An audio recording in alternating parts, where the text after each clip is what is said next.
Welcome in to Rivalry Week. It's the Line Movers Network college football podcast, Gaining the Edge. Senior Robbins here with the tutor. Uh, David's out this week. Trey is also out this week, but we're going to hold it down, talk about Rivalry Week. Of course, Tutor's very excited for this weekend. Big time game coming up. How are you doing, Tutor? How are you feeling this week?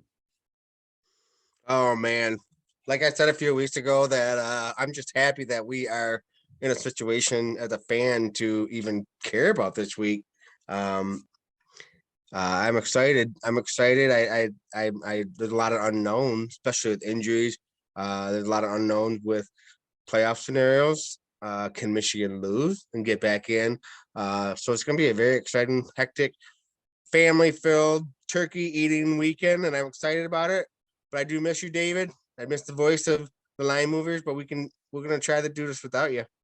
Yeah, we hopefully would have a full crew on as we get into conference championship season and bowl season, postseason play here. But we're going to look at some rivalry games this weekend.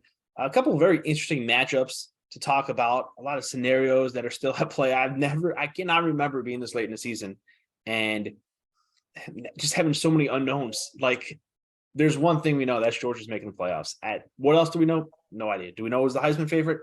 No. Do we know it was going to the playoffs? No. Do we know it was playing in conference title games? No. So it's crazy. So let's get right into it.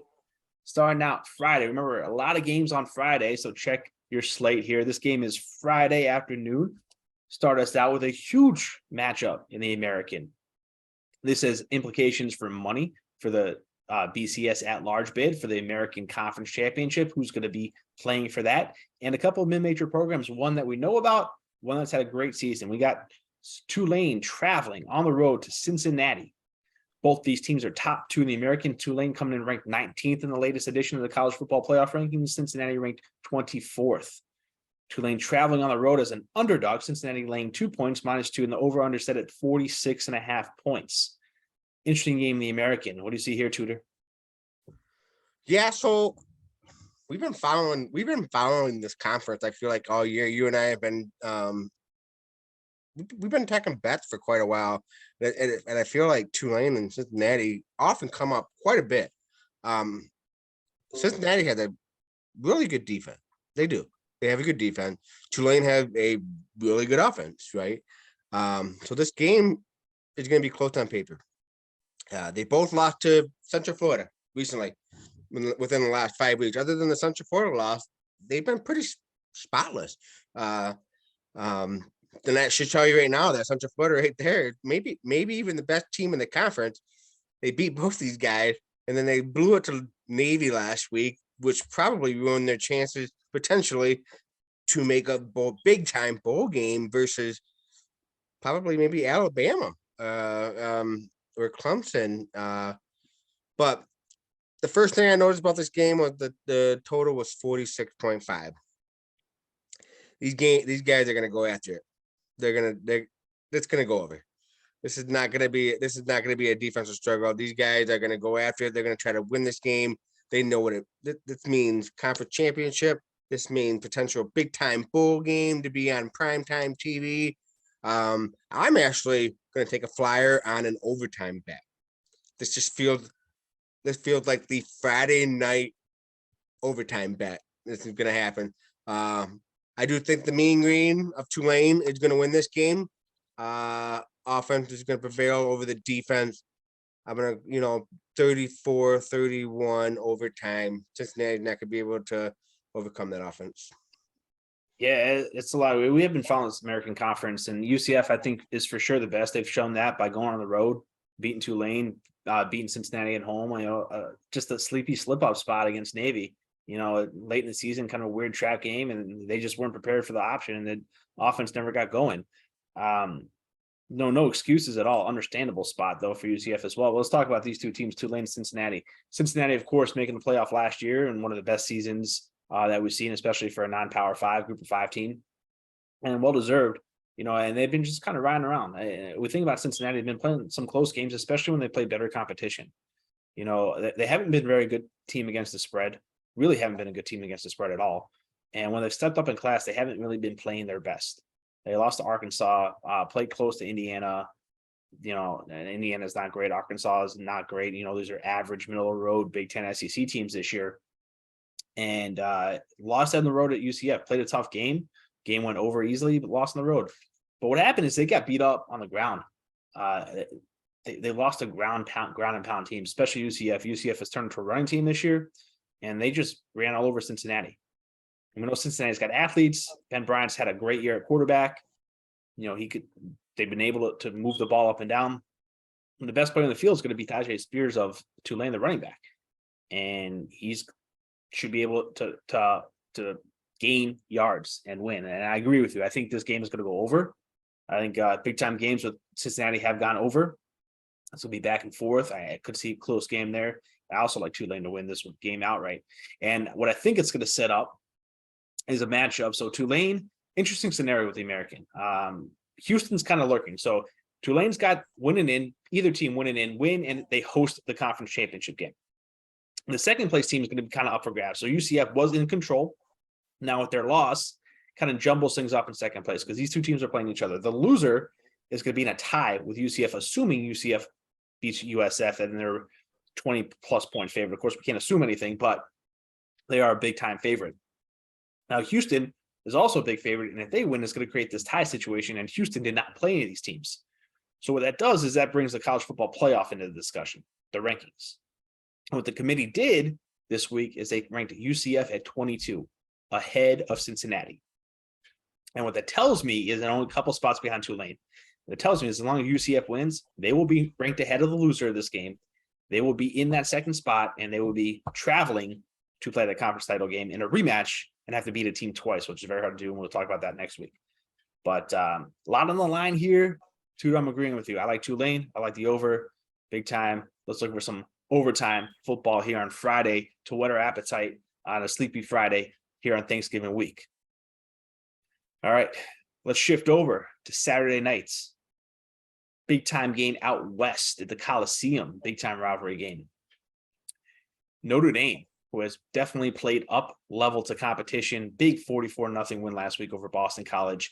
Traveling out west to go face USC, Caleb Williams, and the Trojans, who coming off a thrilling victory, 48-45 victory over their arch rival UCLA.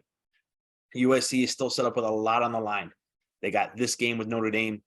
They got next week Pac-12 title game, and they are still sitting very much in a spot and potentially breaking into the college football playoff. Caleb Williams, off his miraculous performance last weekend, is sitting second in the Heisman voting. I'll talk about that in a little bit. Taking on the Notre Dame defense that has certainly played Ohio State tough, took down Clemson, has been playing well of late. What do you see coming out here Saturday night at the Coliseum? Yeah, we can talk about the Heisman later. I think we can see how Michigan is without Blake Corum. Should tell you a lot about who's the most valuable player on their team. But based on this game, we'll talk about this game right here.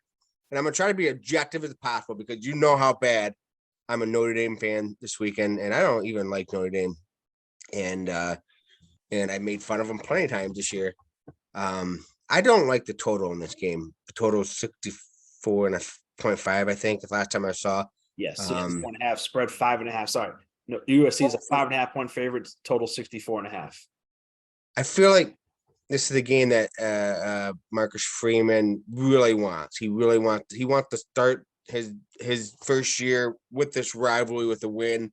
That he's going to purposely slow it down a little bit to keep himself in the game at all times. But on the other hand, I also feel like you mentioned Cade Williams is also, he in the back of his head, he knows he has a legitimate Heisman shot. He has a legitimate playoff chance. And I could just see some boneheaded, questionable plays going too far or doing too much in this game, which will also keep it close. Keep in mind that USC didn't beat a ranked team until last week, and that was UCLA, who choked. And UCLA just came off a choke themselves against Arizona, right? Who's not good. So is UCLA good? We don't know. Is USC good? We don't know. Is Notre Dame good? We don't know. I mean, Notre Dame plays up, like Ian said. But they've lost to Marshall, they've lost to Stanford, they played some close games in California.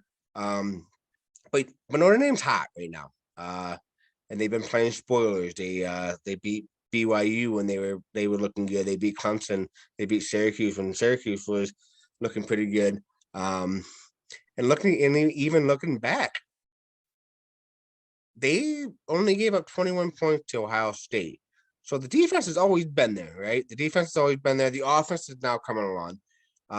But giving up only 21 points to Ohio State, that's pretty impressive.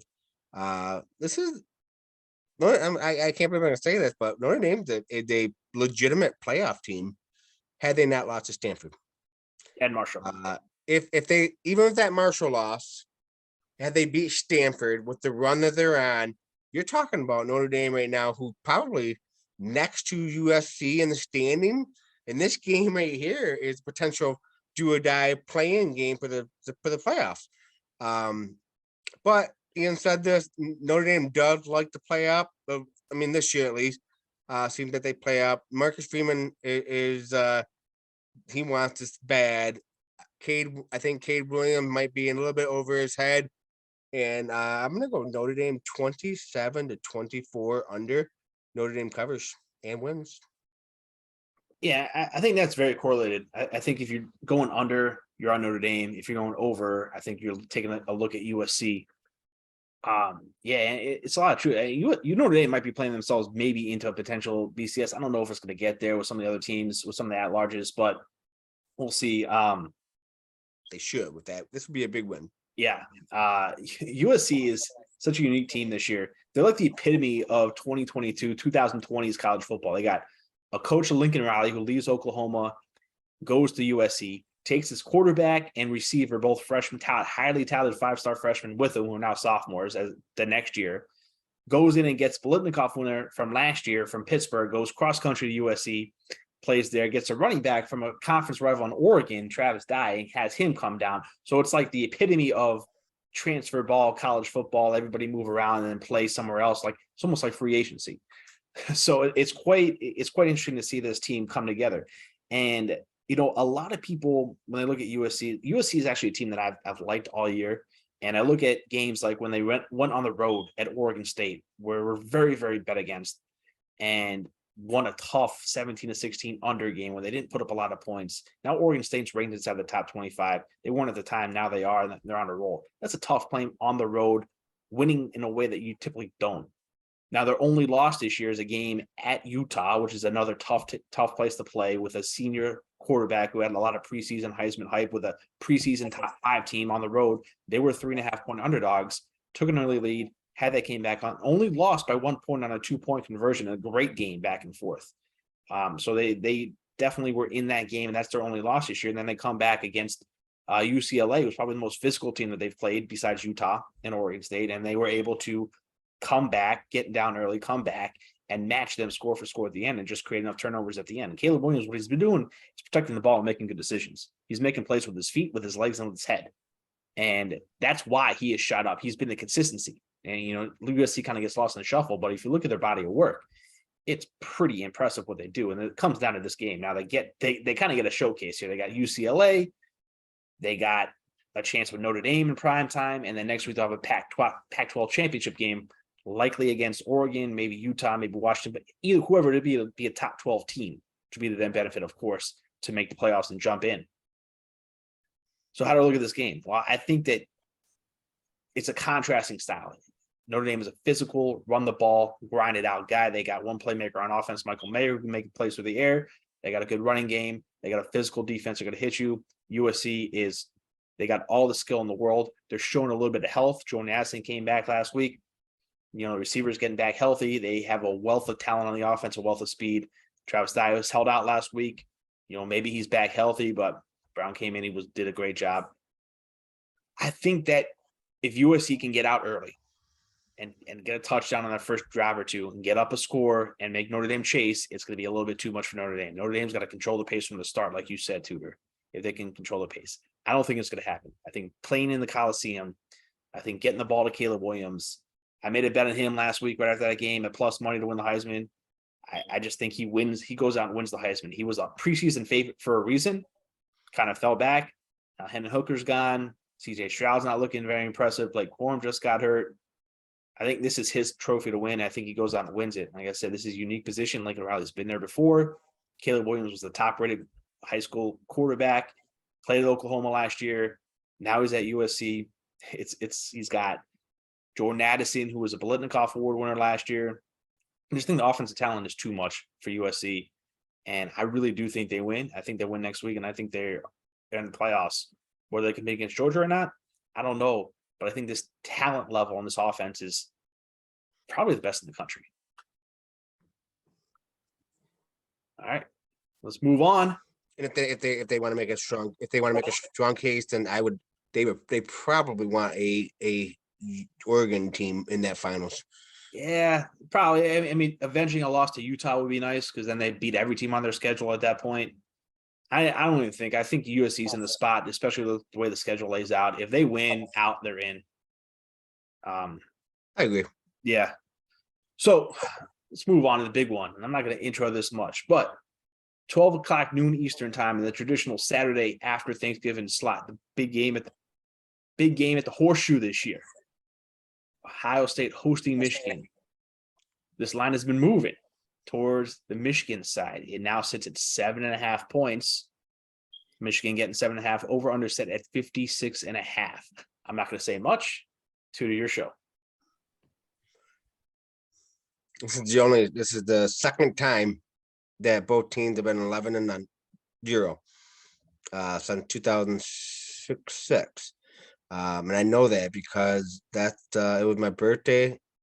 It was my birthday the day before, and I had a bunch of friends come over. And because it was my birthday and Ohio State Michigan weekend, and I had a bunch of people who went to the bar downtown Grand Rapids. The infamous Sean Crable personal foul out of bounds. Bo Schumbacher died the day before. That game did not disappoint. And at that time, people wanted that game to run it back, right? They wanted to run it back for the national title, and sure enough, they let Ian Robbins' Florida Gators in the national championship, who demolished Ohio State because Michigan. Yeah, I was at the game. Because Michigan broke them. That game broke them. I in those days, man, you got like a month and a half break. It was wild because Michigan and Ohio State didn't have a Big Ten championship, and Florida did. I think Florida had to go win another game after they beat Florida State. Florida had to go beat Arkansas. So they got another week to play. Yep. Ohio State, Michigan sitting at home waiting, hoping Florida would lose. They didn't, and they had to wait another week to see if they were going to play. So, moral of the story. So, last year, almost the same exact situation. Almost. They're both coming in. They're both hot. One team looks like a passing team. One team looks like a running team. The only problem is that if healthy, Michigan definitely had a chance this game. And if they're healthy, I'd pick them to win. I just don't know. At this point, at this video, I can't make a bet on that. It's not fair. If Blake Corum doesn't play, I don't feel comfortable betting Michigan. If both linemen are out again, I don't know if I feel comfortable with Michigan. You can tell me I'm making excuses for my team, and I'm not. You can't have two linemen out. You can't have Blake Corum out. You can't have Donovan Edwards out. You can't have two NFL tight ends out. You can't have Mike Morris, a second-round defensive line out, and say you're going to be Ohio State. So I can't do that at that moment. I need to see who's playing. If all those guys are playing, Michigan win. Absolutely. Last year, Michigan ran down their throat. Ohio State had more yards, more first downs. They had the ball more. They had no turnovers. But Michigan defense stopped him on third down, and Michigan had the better defense. So I think I will see the same story this year. Michigan had the better defense, and I do think and I said this last week, even though that JJ McCarthy is sometimes you just want to shake him, but I think that there is an aspect that Ohio State doesn't know how to deal with what he can do. Is he going to run it? Is he going to hand it off to Corum? Is he going to throw a pass to our tight end? That's why the tight ends are so important for Michigan. That's why it looked like he struggled because he didn't have really tight ends to throw to. So there's not really a bet I can make right now. If everybody's healthy, we're looking good. I would say Michigan wins in a similar fashion as last year, at 35-27. Probably an over game. This game always an over game. It's never usually a defensive struggle. Unless the weather's bad. I don't think the weather's going to be that bad. But trying to be objective as possible. Michigan wins very healthy. If it's not, probably not going to look good for Michigan in the playoff hopes. And Corum's Heisman are going to go down the drain. Yeah. A lot to say about that game. Obviously, the Michigan side has a lot of question marks with it. Game is huge. You mentioned that year, the Florida beating Arkansas. I was at that game, SU championship game. And then I traveled to the Florida beating Ohio State game in Arizona. It's at that game too. Those are good times. Those were definitely good times. So good memories for me. Tebow threw one pass. I think No, one pass in that national championship game. It was all Chris Leak. That was my favorite player in college. I was there with Tebow and Leak. Oh man, all the great memories you bring up for me. Sorry for you, but looking at this game on the surface from the outside eye, Ohio State and Michigan obviously skating. I don't care about what happened last week. That's obvious. I don't think either of them have covered a game leading into this week in a long time. Ohio State's been sleepy this year. Been in games, haven't really blown teams out. They've just been doing what they had to do. They're big favorites every week. It's tough to get up. Whether they're a little bit more tested. Maybe they had the Ohio State game, but really, it was week one and they've been sleepy ever since. Michigan, I think getting that battle last week was probably good for them, better off, but potentially losing Corum, of course, is not good because he's potentially offensive player of the year, Heisman finalist. Very tough situation for Michigan. Donovan Edwards didn't play last week. The big thing is for Ohio State is they've been a team that's been beat or most vulnerable, haven't been beat obviously, but most vulnerable through the air on defense. You can beat them with the long pass. And that's what Maryland was able to do last week. Talia was able to make some passes. He looked healthy for the first time in a while for Maryland. And that's where their vulnerability is. And we just haven't seen that from Michigan in the offense at all this year. Not saying that it hasn't been there. Obviously, J.J. McCarthy was a highly, highly touted quarterback coming out of high school, but just have not seen him opening up. And he's going to be forced to this week without Corum.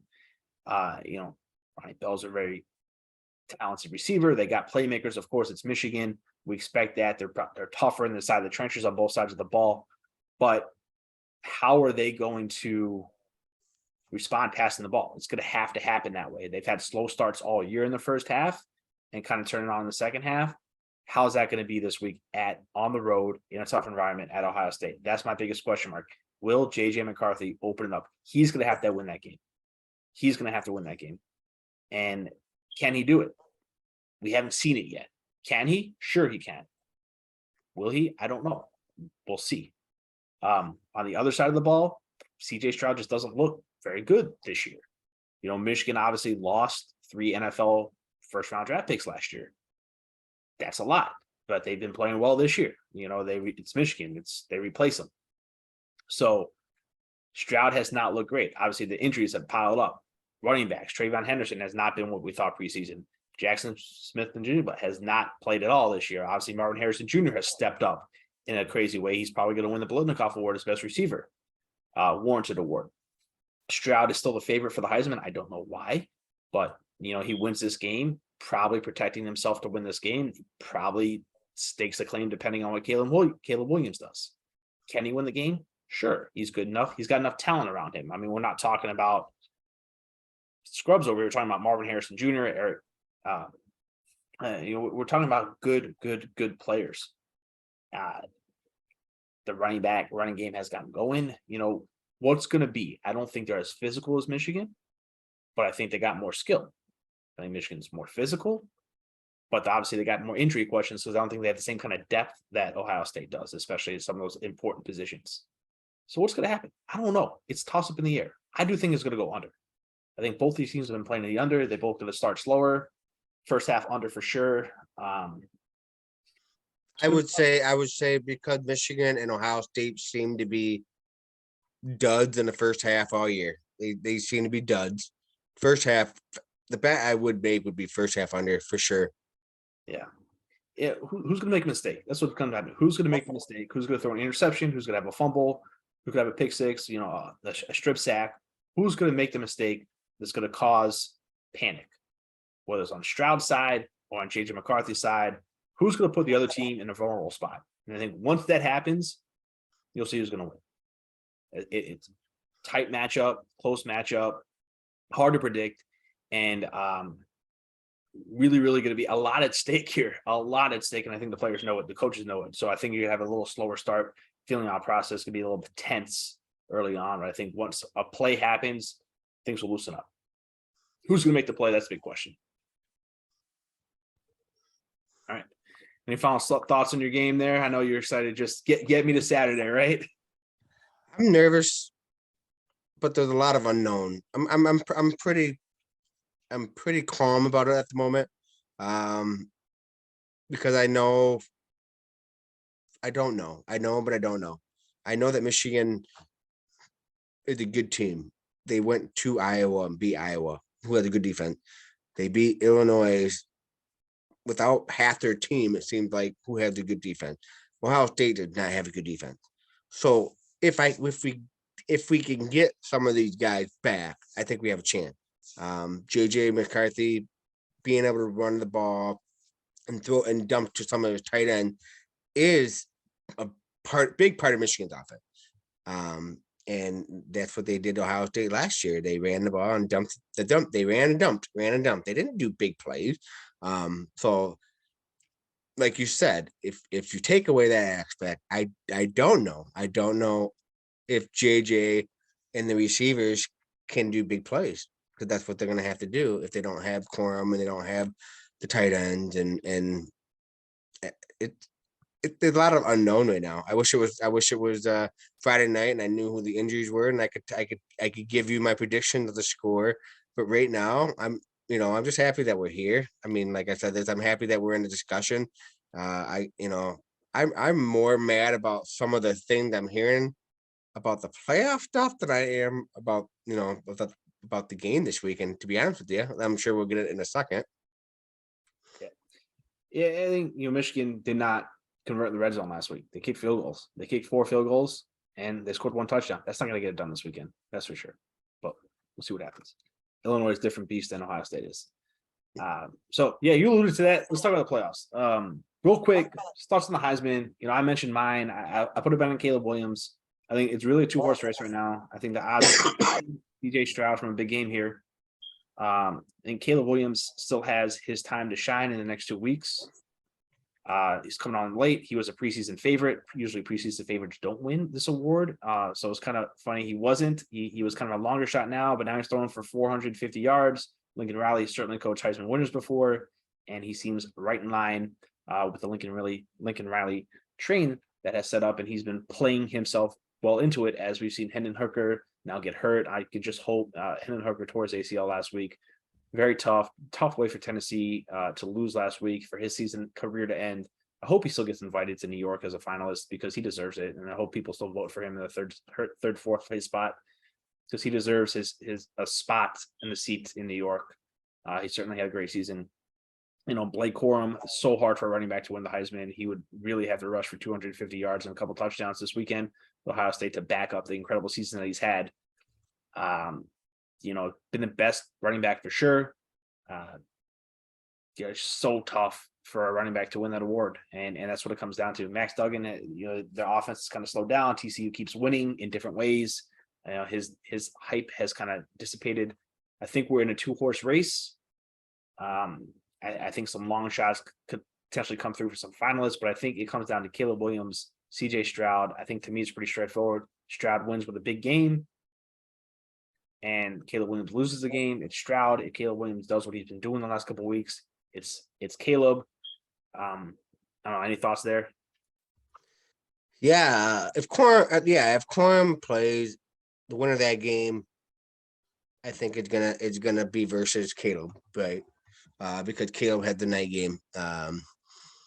So it will be Quorum or Stroud versus Caleb. And do the Heisman vote after the national championship? I can't remember how they work. After the conference championship. After the conference championship, okay, so it doesn't matter. So I mean Caleb had another game potentially that he can't do bad at, so that kind of sucks for him. Because I guess the Ohio State Michigan winner has Iowa. That they got a tough defense, so you can kind of show off there. Um, but what about Bennett from Georgia, the long shot? Because if let's say Stroud doesn't beat Michigan and Corum doesn't play, and Caleb looks terrible, then who are you talking about now? So I mean, it. Yeah, I don't know why Stroud is this much of a lead. To be honest with you, if anything, and I'm trying to be objective as possible, Corum not playing and Michigan almost losing almost showed you that he's the Heisman candidate, right? But it's not an MVP award; it's more of a best stat award. So, yeah, if anything, Corum had 145 total yards in the first half. Michigan looked like they were going to be fine. He gets hurt, fumbles on the play, right? They could have scored and took a 2.2 touchdown lead or 10-point lead or whatever. He ended up fumbling when he gets hurt, and then they struggle the rest of the way. So, I guess I don't.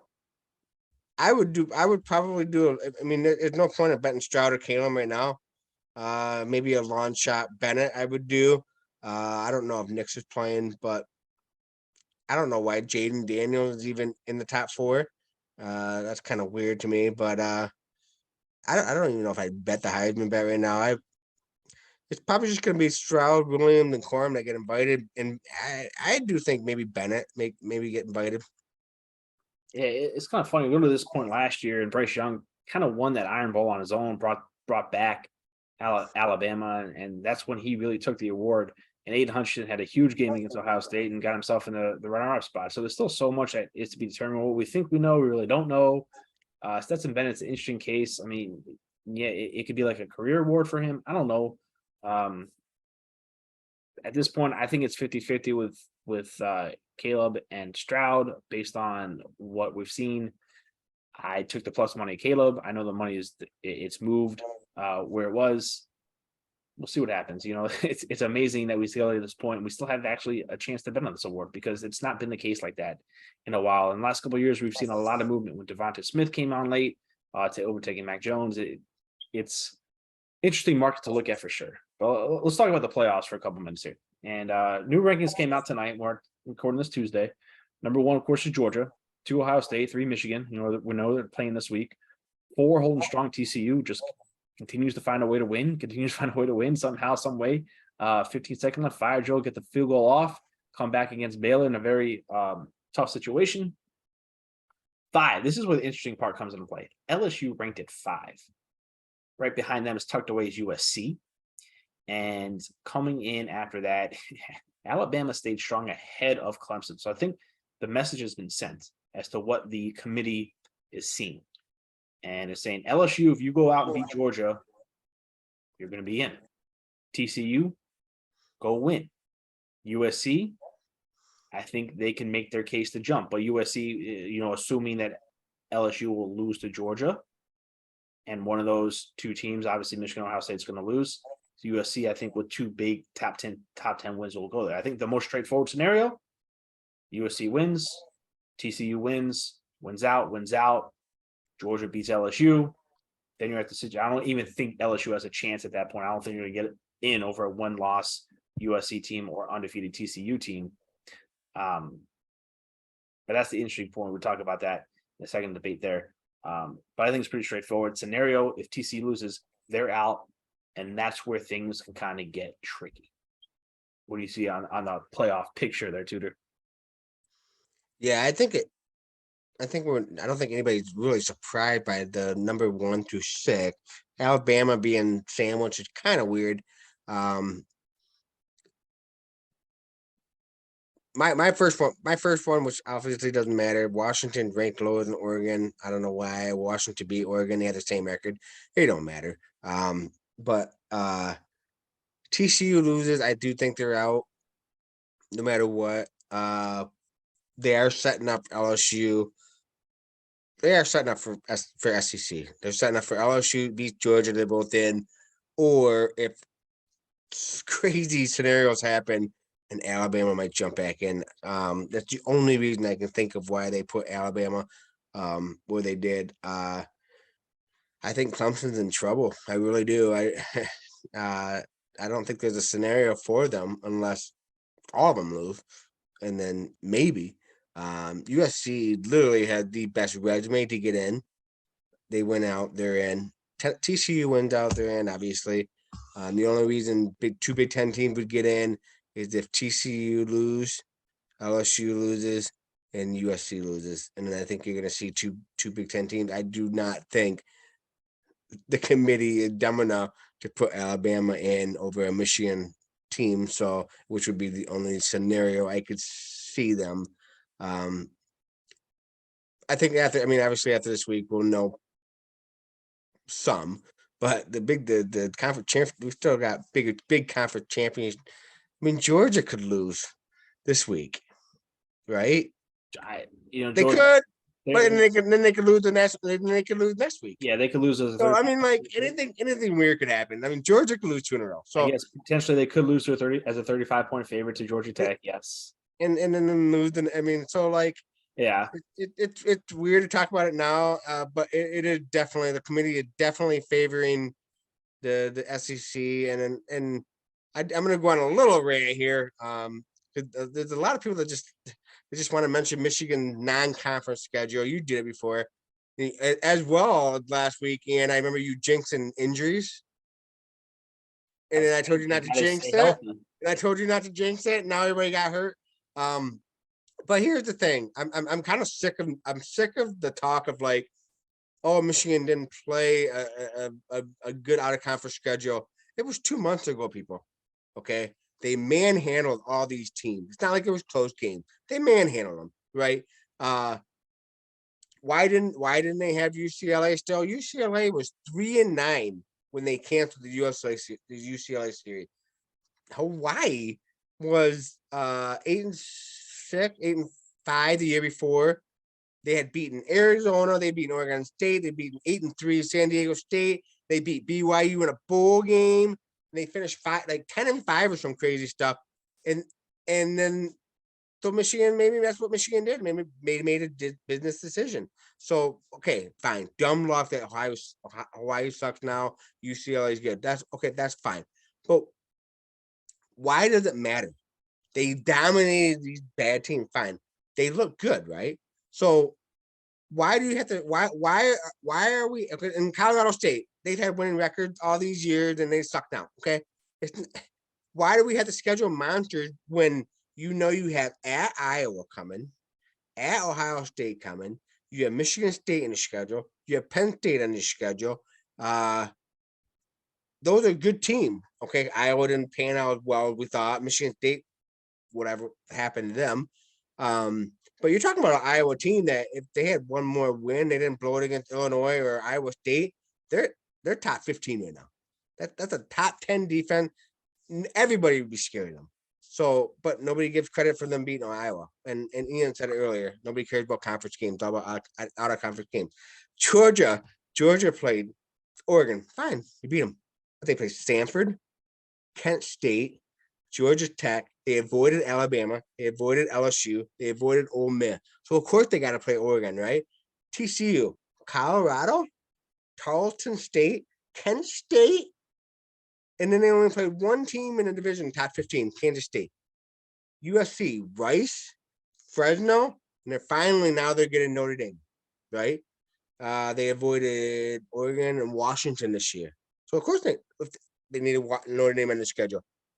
LSU, great. They beat Florida State. They played Southern, even though anybody even know where Southern is. They played New Mexico and University of Alabama Birmingham, and they avoided Georgia on their schedule this year. Go ahead. Sorry, folks. Look like I got booted on the old time of my rant. But the last thing and I got reminded that Southern is in Louisiana or something, and they play Grambling. Okay, that didn't help anybody's cases.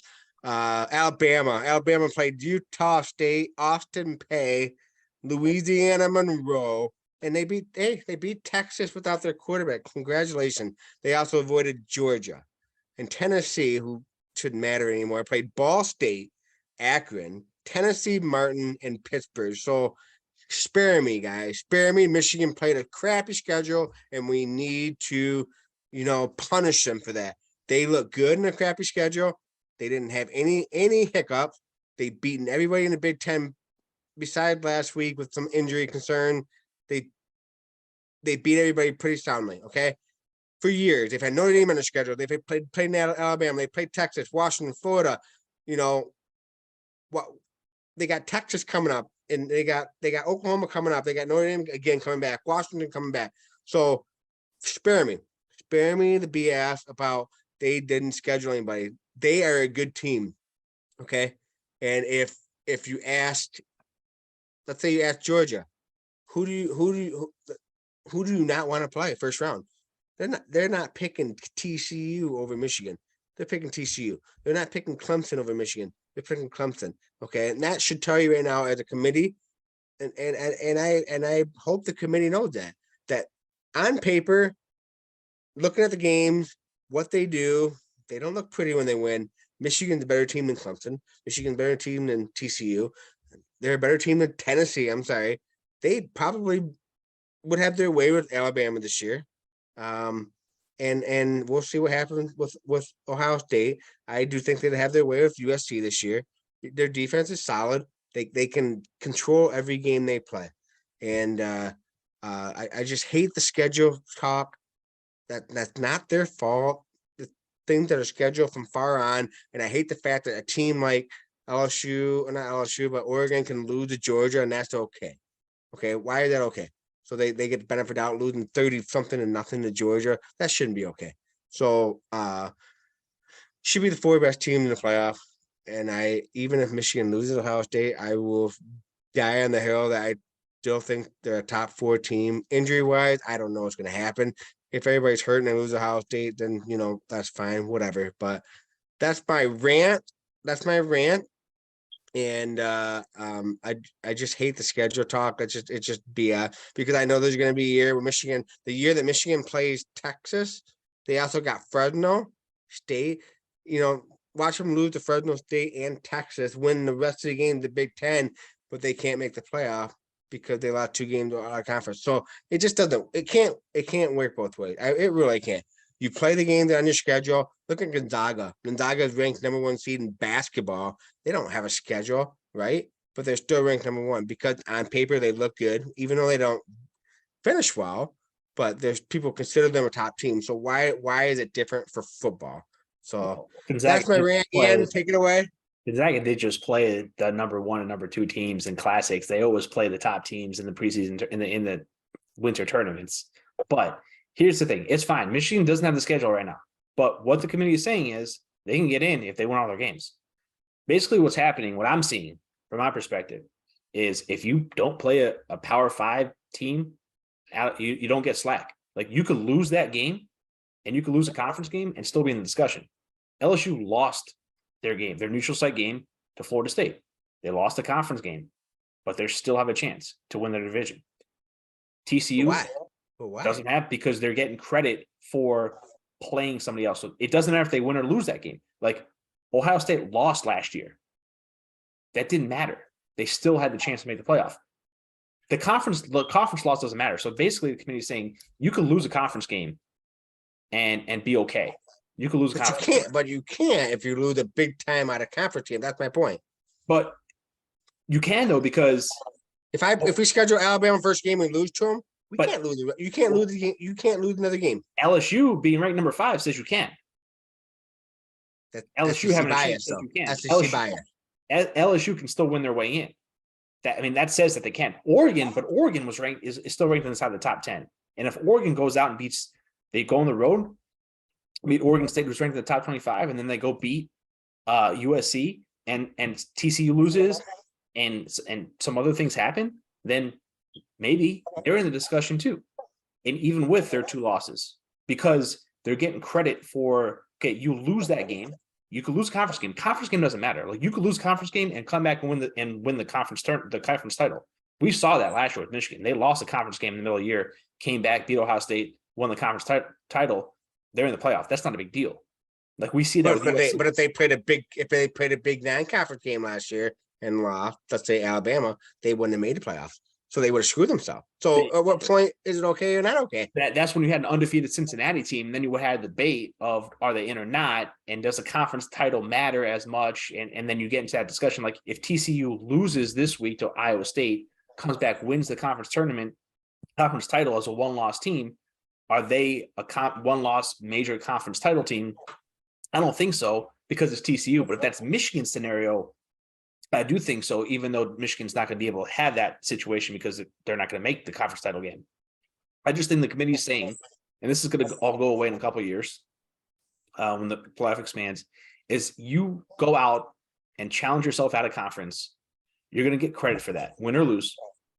And losing one conference game does not have the same effect it used to, as long as you have a chance to go win that conference title. And that's the hard part with Michigan, Ohio State being on the same side of the bracket, playing that last game of the year is what we talked about last week.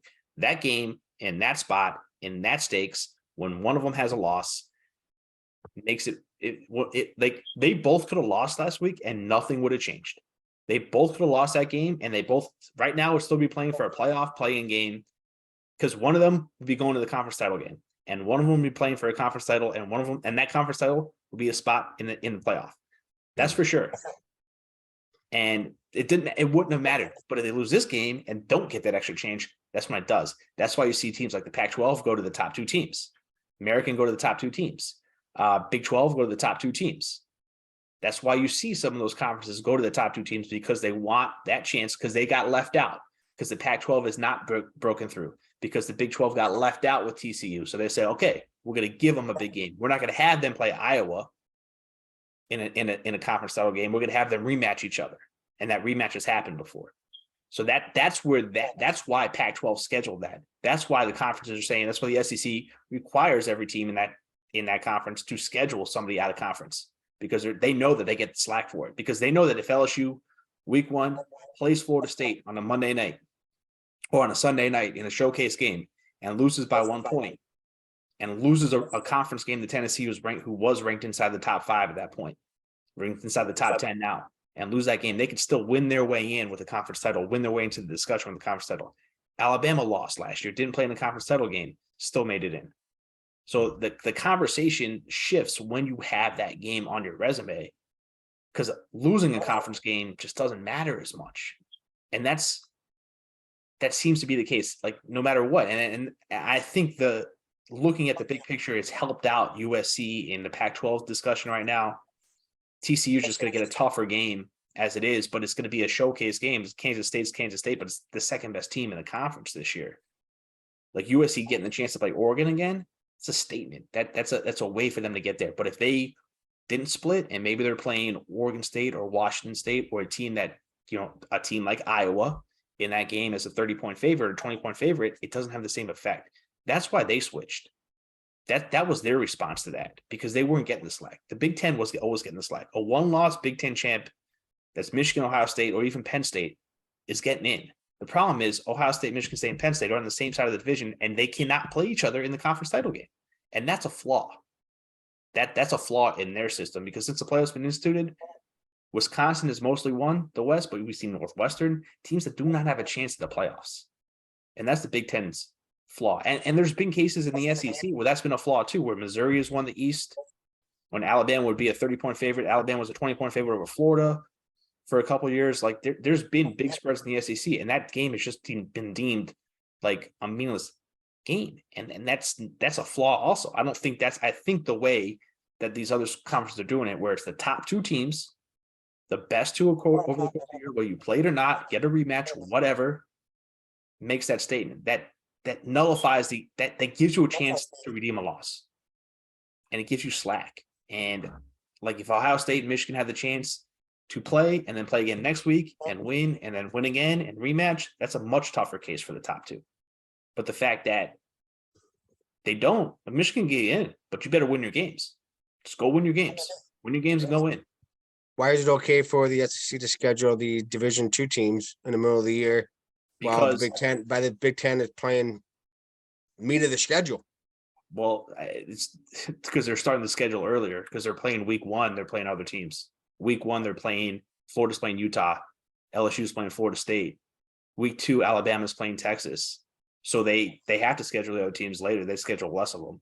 I mean, you're talking about Florida played Utah and Florida State in the schedule every year. South Carolina's playing Clemson every year. But they're also they have more non-conference games. Add more conference games. Well, Michigan only gets 3. That was the response that's always been the debate going back and forth. So the SEC has talked about expanding out the conference schedule, and they said we're not going to expand it out. We're going to expand our non-conference schedule. So they're going to say we're not going to give you a 9th conference game. Instead, what you're going to do is you're going to go out and you're going to play one of the Power 5 non-conference games. So go schedule that, and then you don't have to have an extra game because they didn't want to have like a situation where the teams would have to play too much SEC, which as an SEC guy, I just doesn't matter. I don't like that Florida doesn't play Alabama once every 8 years. It's stupid to me. Like they're conference rival. You got to play in the conference championship. That's dumb. Like we got to play Auburn once every 8 years because we play LSU every year. That just doesn't jive well with me. But they said, okay, we're not going to add the extra conference game the other schools have, but you gotta schedule it. So they have that, but they have the extra big game, and they also have the rivalry game. And half those schools' rivalry games are at a conference, and that's so they get now 2 non-power. So now Florida's non-power, non-conference schedule is 2 top 15 teams, 1 on the road, 1 at home. I mean, I thought Florida obviously not that good this year, but that's their schedule. And Alabama's always playing that early game, and that was the SEC's response, and that was a conversation that got brought up. That's a good point. Like, why don't they play extra conference game? And that's why. So they still pay those schools just like all the others. They just don't follow. Big 12 would back end and play all the conference games last. They don't really have any buy spots earlier in the year. Traditionally, the week before Thanksgiving was always a buy spot for the SEC, where they'd play like the Austin Peay, Lamar's, whatever schools they would always play. But you shouldn't be able to play Austin Peay and then move up 1 spot in the rankings for beating them. That's my whole point. They didn't move up because they beat them. They moved up because other teams dropped. I mean, but the schedule is like you said, the schedule is a schedule. But the fact is, Alabama played Texas early in the year, and they get credit for that playing on the road. They didn't lose the game. They won the game. Alabama's not in the discussion, though. But Georgia gets credit for playing Oregon. That's why they have the lack. They could lose the conference game because they have that win. They don't have to win the conference championship. LSU gets like the conference. That's the whole thing. And my problem is this: Michigan loses last week to Illinois. Nothing changes. Nothing changes. I don't know. Maybe. I don't know. Nothing changes. They win this week. They lose last week. They win this week. They win the next week. They're in. Period. Like they lost to Michigan State last year, and they beat Ohio State, and they were in the playoff. That happened. So could they have played Illinois first game of the week, and then put UConn this week and be in the same situation? Yeah. Yes, they could have for sure. Yeah. But they didn't play anybody else. They didn't play Texas. They didn't play Oregon. They didn't play Utah. They didn't play at Florida State. They don't have that. They didn't play Notre Dame. They didn't have that game. Doesn't mean you're not good though. It doesn't mean you're I'm not. Nobody's saying they're not good. They just got to win. It's a matter of how much slack do you get for a loss. How much leash do you have? And they don't have a leash right now. And Ohio State's got a little bit longer leash because of the Notre Dame game. A little bit longer leash because of the Notre Dame game. But LSU now has this long leash because of their 2 losses. 1 out of conference, 1 in conference. And they have a chance to beat Georgia. Oregon has this longer leash because they're 1 conference loss and 1 out of conference loss. And that's just where it falls. And Clemson with 1 loss out of conference on the road to Notre Dame, they're saying, well, you suck and your conference is not good.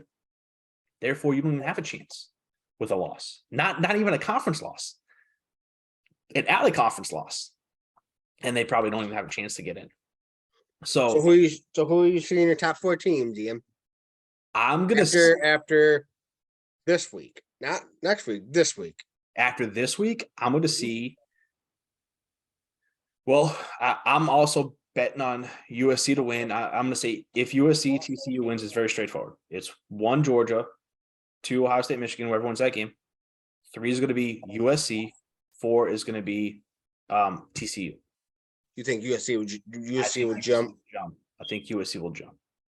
I'll go opposite.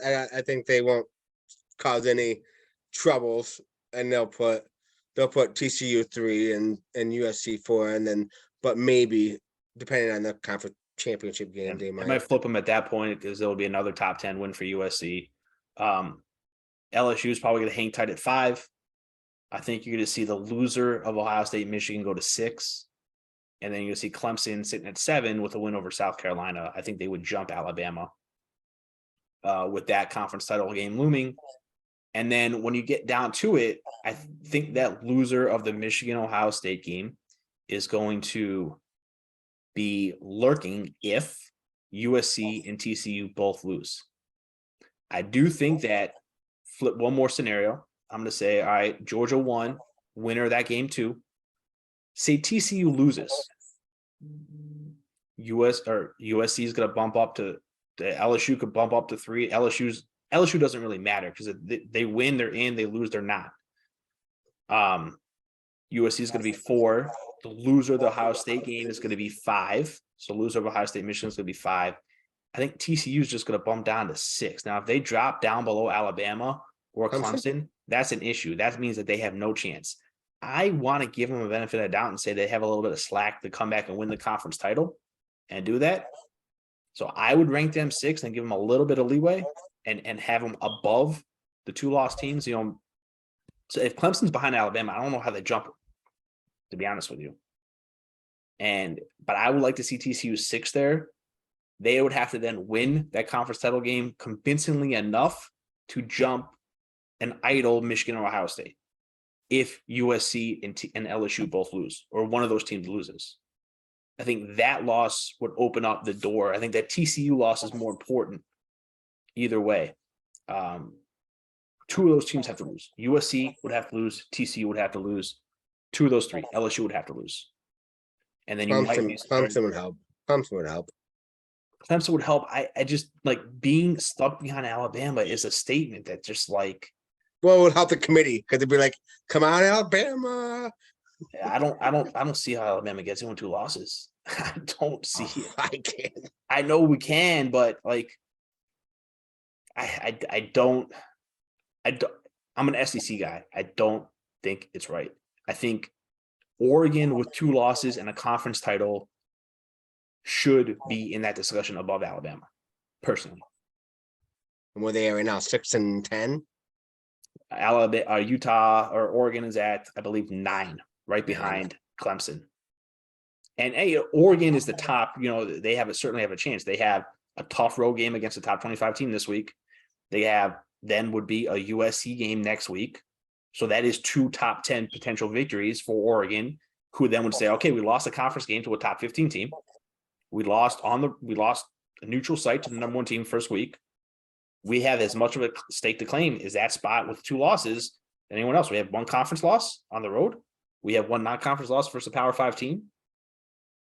We have a claim to that spot. And I think that debate might come down to that team versus the loser of the Ohio State Michigan game. If that scenario happens, it could be Oregon versus that. Who gets in? And that's where the non-conference conference is going to say. Does playing that game outweigh not playing that game? Playing that game and getting killed outweigh not playing that game?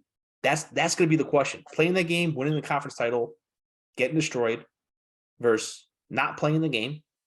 Showing up and getting your ass kicked isn't the same as playing UConn and beat them. That's what we're gonna. That's what they're gonna decide, right? That's why I hate the system, because people are deciding that, not the field.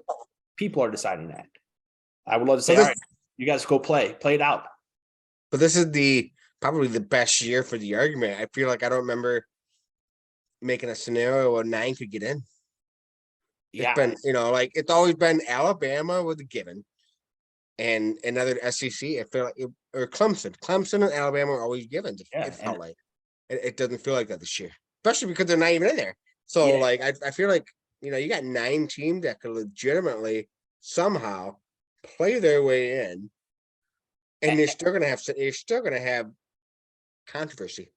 So Yeah, I don't remember that, and even when there were, I think, for the Baylor that got left out, or somebody, like it was between only one team. it was You TCU that might got have a left out. situation. You might have a situation 4 team might Yeah, get left out. it's going to come down, and we're reactionary, and the Pac-12 reaction when they didn't get any love was schedule that conference game, and then the Big 12's when TCU got left out, they said, okay, we're going to schedule a conference game between the top 2 teams. That way, the last week, our 2 best teams are going at it, and that should leave a mark on the state on the committee, hopefully, because when TCU got passed over by Ohio State, I don't care that Ohio State won. They shouldn't have got passed over. Doesn't matter the result, but TCU didn't go out and go schedule a top game though, which is why they changed, which is why the conference changed. They had to be reactionary to it.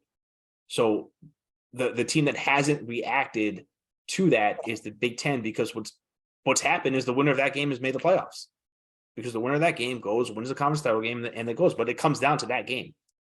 And that's the issue. Is it comes down to that game, and then the winner of that game goes to the playoffs. So is that what the Big Ten wants, or do they want a chance to get in with a loss? And that's what happened this year. Is if they get left out with that one loss because of these factors, will that change something? That's the question, and we'll have to see the answer. Ohio State's been a little bit more aggressive with their non-conference scheduling.